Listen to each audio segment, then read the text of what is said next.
Chapter 20. Bendu finally allows herself a moment of rest.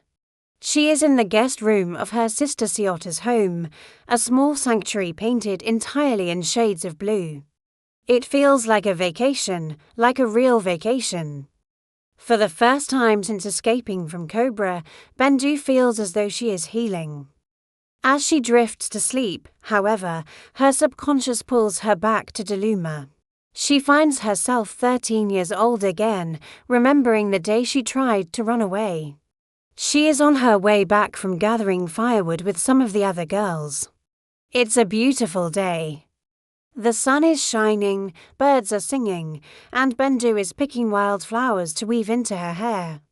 She thinks about how nice it would be to break away from Cobra and live in the forest with the animals, away from all the fighting and the killing.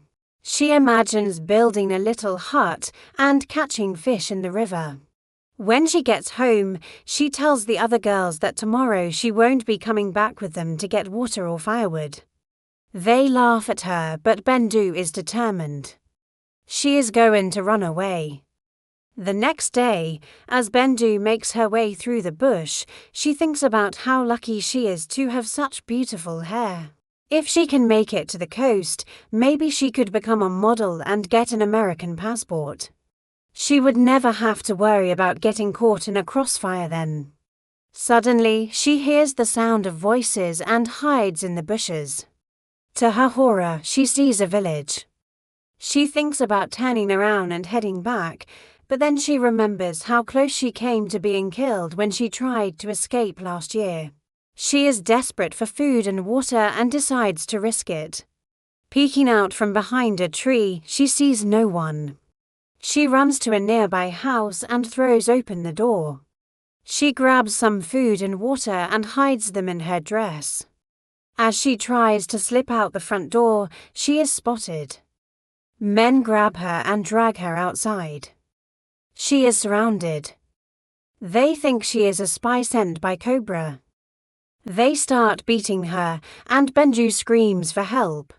The pain brings back memories of the night Cobra and his men set fire to her village.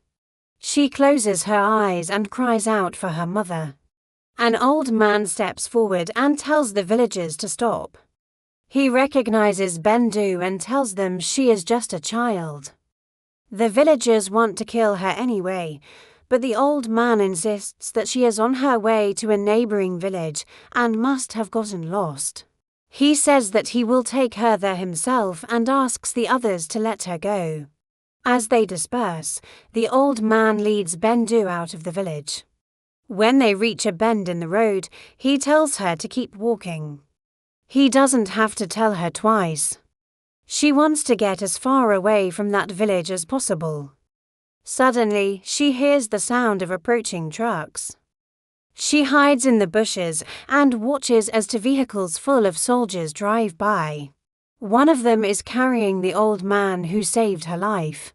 Seeing him again gives Bendu hope. Maybe she will make it after all. She steps out of the bushes and walks toward the road. The soldiers spot her and tell her to come closer. Maybe they will take her to safety. As Bendu approaches, she sees that one of the soldiers is carrying a big stick. She has no idea what they have planned for her, but she is too exhausted to care. The soldiers grab her and start to drag her toward the trucks. She screams for help, but no one comes. The old man calls out to the soldiers, but it's too late. They pile Bendu into the back of one of the trucks and drive off. She can hear the old man yelling at them to stop, but his cries grow fainter and fainter as the truck speeds away. And then she blacks out. Chapter 21. Moses Varney, aka Commander Cobra, sits alone in his quarters sipping a bottle of Star beer and staring at the floor. His head pounds. His gut feels as though it will explode. He is sick from the beatings he received from Bendu and ashamed of his failure. Before leaving for the bush, he takes a large dose of heroin. Even under the influence, he cannot stop thinking about Bendu. He thinks about how she talked about taking children to soccer games and how she used to look. He thinks about how strong she was when they fought and how she made him feel like a monster. He thinks about the things he did to her and he hates himself. Varney is preparing for an arms operation. His men will be gone for 3 days and he needs someone trustworthy to watch over his camp. A young boy named Bobby volunteers, but Varney sends him away. He isn't fit for the job. Varney needs someone strong, someone like Bendu. But she is gone and he knows she will not be coming back. He looks around his camp. Everything reminds him of Bendu, the broken cooking pot, the overturned chairs, the bullet holes in the wall. Everywhere he looks, he sees a reminder of what he has lost. He thinks about the Liberian struggle. What is this war about? He wonders. Who are they fighting for? Charles Taylor and Prince Johnson are greasing their palms. Liberia is being destroyed. So what is the point? Varney traces the conflict back to the 1970s when he was a member of the armed forces of Liberia. He recalls how Master Sergeant Samuel Doe led a group of disgruntled soldiers in a coup against President William Tolbert. Doe promised the soldiers better treatment and higher salaries, but he never kept his promises. After Doe came to power, he started stealing money and didn't care about the people. That's why the Liberians rose up against him, Varney thinks, but what did they accomplish? Now Liberia is being torn apart by war and everyone is suffering. Varney thinks about the American Liberians. Maybe they were right, he thinks. Maybe they knew more than he did. Maybe they should have stayed in America. Suddenly, a smile creeps across Varney's face. Bendu was right. She called him a monster and said he wouldn't change. But she was wrong. He is changing. He puts the bottle down and stands up. He thinks about how he will get revenge on Bendu. She may have escaped, but he still holds all the cards. As long as she stays in Liberia, he can find her. He picks up the bottle and takes another swig. At that moment, one of his men runs into the camp and tells Varney that there is a problem. Someone is looking for him. It's the police. They have a warrant for his arrest. Varney's heart sinks. His operation is compromised and now he is in danger. As the police close in on his position, he knows that if they catch him, he will never see Bendu again. Once again, Bendu's restless sleep leads her into a dream of Deluma, but this time the nightmare transforms into something new, a freedom dream, instead of being dragged back to Cobra and Samson. She finds herself climbing a mountain behind her. The rough terrain gives way to wild flowers and butterflies above. The sky stretches endlessly in twilight hues. At the top, she experiences an overwhelming sense of release and happiness. Then she wakes up. Bendu sits up, heart pounding, for the first time. Her subconscious has rewritten the story of her captivity into one of triumph and liberation, but reality quickly intrudes. She examines her stitches, pain shoots through her torso. She remembers the events of the last few days, the operation, the escape, the trauma. Ciotta enters, holding 2 glasses of water. "You are making a lot of noise," she asks. "I couldn't sleep." "Bad dream," Bendu replies. Taking the glass, "Another dream about Deluma." Ciotta nods understandingly. She, too, has heard tales of this monster who preys on young girls. "How are you feeling now?" Ciotta asks. "Like I'm carrying a knife inside my body," Bendu says, gesturing to her chest. "The pain will go away, but the fear, it's hard to let go." Ciotta sits down. "You have to let go of that fear. You survived him. You're stronger than that thing that happened to you." Later, Counselor Gray arrives, looking grave. Did you sleep at all? He asks. Not really. I keep reliving everything. It's normal, Counselor Gray says, handing her a tissue. But we have to stop that cycle today. You have to find a way to move forward. Then, as if on cue, Varney bursts through the door, uninjured and smiling. I told you I'd be back, he says, winking at Bendu. I had to walk a bit to get here. They didn't want me to come because, they didn't think I should see you. Said you weren't strong enough. Were you arrested? Bendu asks, confused. Arrested? No, they took me somewhere else, gave me food. Made me sit on a chair and talked about all kinds of things. They let you go, yeah. It's amazing what a little money can do. Even a court officer can be bought, he winks again. So how's my favourite girl doing? We need to talk, Bendu says, signalling for Ciotta and Counselor Gray to leave. Once they are alone, Bendu asks, why did you have to risk your life coming back? What if you'd been hurt badly? I didn't want to be away from you. Besides, there wasn't anything left for me at the hospital. No more medicine, no more work. They'd forgotten all about me, as the sisters sit on the balcony sipping gin and soda. Their dialogue shifts to personal struggles.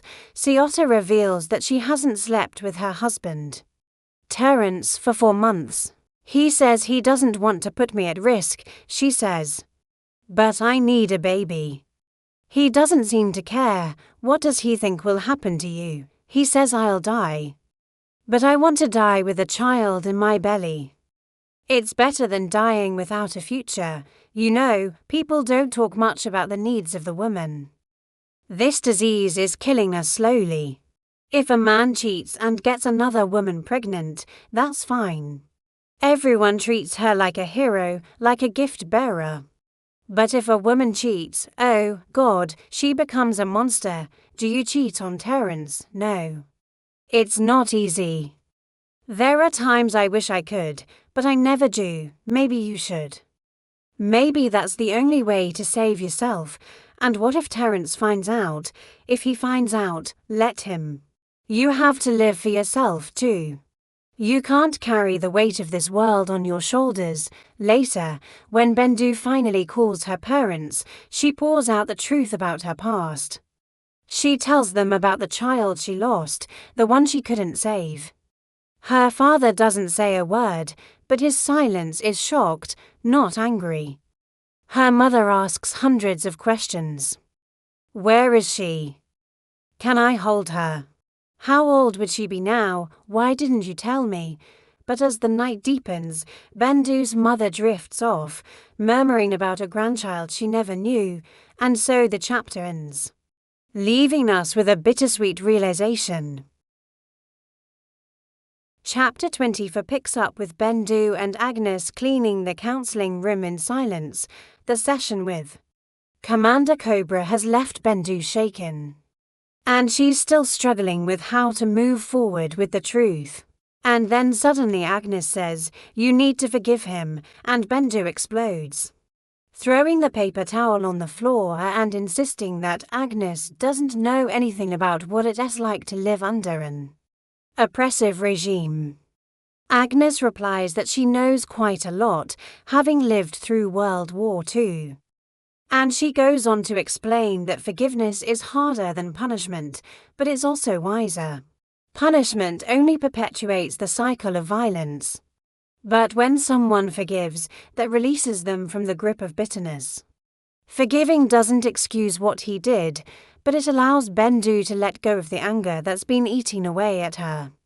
Bendu responds that forgiveness feels like a betrayal of all the people who can no longer speak for themselves, the victims who didn't make it out alive.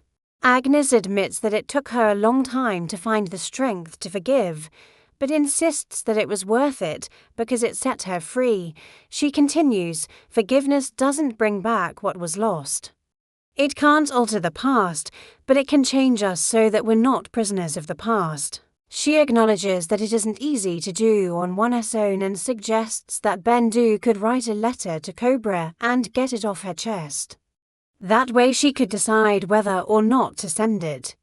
And just like that, Bendu finds her inspiration for the Truth Project. She thanks Agnes profusely, realizing that although they may not agree on everything, she is lucky to have such a wise friend. After the meeting, Bendu returns home and tends to her garden, reflecting on the day's events. Her mind keeps returning to the image of Calvin from earlier that day, as she thinks about him. Tender emotions bubble up inside her. Later, after everyone has gone to bed, Bendu gets a bouquet of flowers delivered. It's from Calvin, who explains that he was just thinking of her and decided to give her a call. He tells her that he'll see her round and hangs up. Bendu looks at the flowers and smiles before placing them next to her bed. Although she's resolved to keep searching for her daughter, she recognizes that there is beauty and tenderness to be found in this world even after all the suffering. In Chapter 25, Bendu rises early, determined to take action and find her daughter. She travels to the International Committee of the Red Cross office on Bushrod Island. Along the way, she passes a mural depicting armed men burning and killing civilians. It's a powerful reminder of the atrocities that have been committed and the importance of her mission. At the tracing office, Gabriel, a kind man, helps Bendu navigate the mountains of paperwork needed to launch a search. As she waits, she looks around at the hopeful faces of the other women gathered there. Some are searching for lost family members, others for missing spouses or children. Bendu feels a deep sense of solidarity with these women, recognizing that they are all united by a common pain. When it's her turn, Bendu sits down and begins filling out the forms. She pauses when asked to provide her daughter's name. All she remembers calling her was baby girl. Gabriel smiles understandingly and tells her not to worry, that they will find her. Bendu provides as much information as she can about the circumstances of their separation in 1992, and writes messages to Mamusu, Hana and Oretha, the women who might have taken care of her infant. She asks them to contact the Red Cross if they know anything about her daughter's whereabouts. Gabriel explains that once the database search is complete, the messages will be sent through camp networks and that she will receive updates every 2 months. Bendu feels a surge of gratitude for the compassionate people working at the Red Cross and hands over the forms and messages to Gabriel. As she leaves the office, she walks past the mural again, noticing the haunting eyes of the victims staring back at her. The chapter ends with Bendu returning home, her heart heavy with the pain of waiting.